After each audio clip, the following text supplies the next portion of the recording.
The Joe Rogan Experience. Have you ever seen the guy that thinks that they found the spot in Africa? What is that the ring called? That Jimmy Corsetti is he's on this. This dude is an expert in this shit. And he's an expert in ancient catastrophes and the remnants and the evidence that shows that these civilizations existed and something happened. And he's focused on this one area in Africa that he believes is Atlantis. And he says it has all the hallmark characteristics, and there's all the evidence of massive water erosion surrounding the area. And that at one point in time, it's very likely that this area got hit with a massive flood, and it matches all the characteristics of Atlantis. When you see it, when you see the way the concentric circles of rings, like try explaining this. You're going to see it. And try explaining this through a natural phenomenon that doesn't exist anywhere around it. Right. Concentric circles that is near what used to be water, and there's heavy water erosion marks all around it that indicate massive amounts of quick-flowing water in a very short period of time. Right. Yeah. Look at this. I forget what it's called, but I know exactly where it is. It's right here. So you can zoom in. It's that right That's there. it. Look at that thing. Bro, are you fucking kidding me?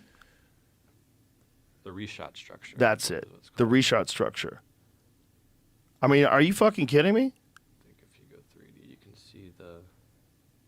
Now imagine if that was this massive city of concentric circles and walls and a thriving population, and then it gets hit with this water. You can see the water erosion all over the place.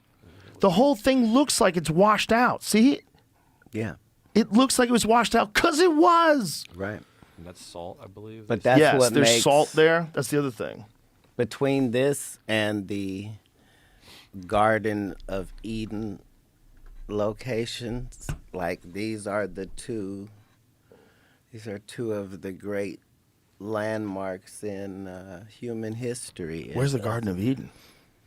Well, when you read the stories, right, the thing that strikes you is that it's so specific. Like it says things in talking about the Garden of Eden that, wait a minute, if I can't find what you're talking about, this isn't even real. You see what I'm saying? Right. Like where the Garden of Eden was, there's, I think, 4 rivers that come from it. And then it names 2 of them. Like, I don't want to be specific because at least he's going to bring it up. But it's like the Nile and the Euphrates, right? Right. So you know 2 of them. And it's saying, you know, where the 4 meet, this is where it is.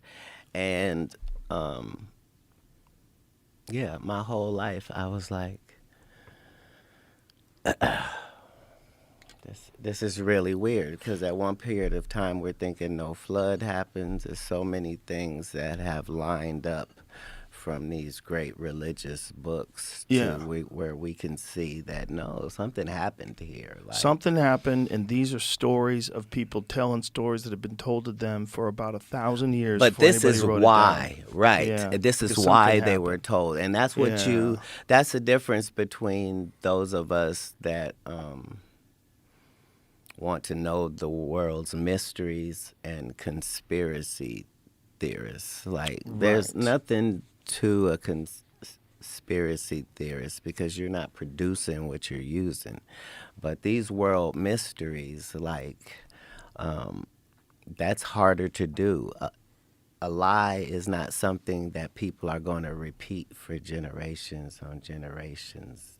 It's being repeated like that because people have reason to believe it to be true. And as you go through history, you see that those are the stories that we still talk about, but they're still valid. Like there were writings that the African Dogon tribe is like. Right. Like they're From like the Sirius star system. like they're saying very specific Yeah. things, and for hundreds of years we're going, you guys are idiots. You don't know what you're talking about, right? Right. Like somebody will have a fake star story. Right. You see?